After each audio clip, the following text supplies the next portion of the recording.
Balaji Srinivasan. I'm sure I'm butchering his name. Again, assume I butcher all names.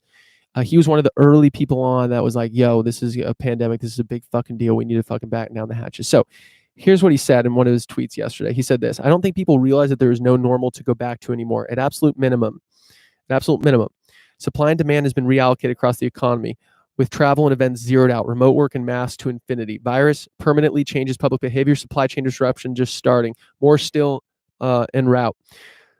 So best as I can tell this morning, we have a pandemic crisis, a supply chain crisis, a demand crisis, a labor market crisis, an equity market crisis, an oil price crisis, a brewing bond market crisis, a developing currency crisis, potential housing market crisis. He quote tweeted someone else there. So even if the virus did vanish in a puff of smoke and everyone went back to work, the behavior of billions of people and every country has been permanently changed. Demand won't quickly come back. Borders won't easily reopen. International relations won't be the same. China is the best case scenario for at least a new normal. But every citizen is being tracked. Borders have been closed. Demand for many products is way down. Daily behavior has changed. So he says there won't be a new normal. And to him, I say, when has things ever been normal? Take any decade, we wouldn't say, oh, that was normal. Nothing big fucking change. This is the way civilization works. Every fucking decade, shit hits the fan.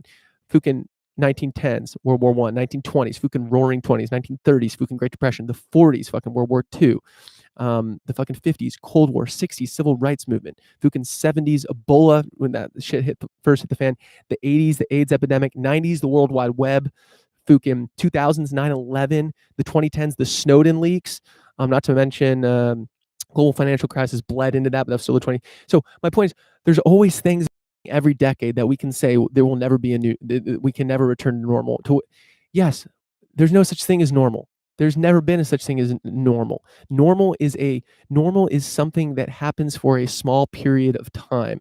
And then there's a new normal, then there's a new normal, then there's a new normal. So I'm not, in the same way, like, I don't think the depression, World War I, World War II, these were all, Ebola, the AIDS epidemic, these did change the way we thought about things, certainly. And maybe you could say this is bigger than all those things, but those were pretty fucking big things that I just mentioned. I don't think there's going to be some crazy, huge world. Excuse me. I think there will be big changes based on this, but my point is that we're used to that. We've already gone through it, decade after decade after decade. Big shit hits the fan, and guess what? Life goes on. So I just think I just thought it was a little interesting, a little tidbit I want to talk about. Okay, so we got Mark Andreessen.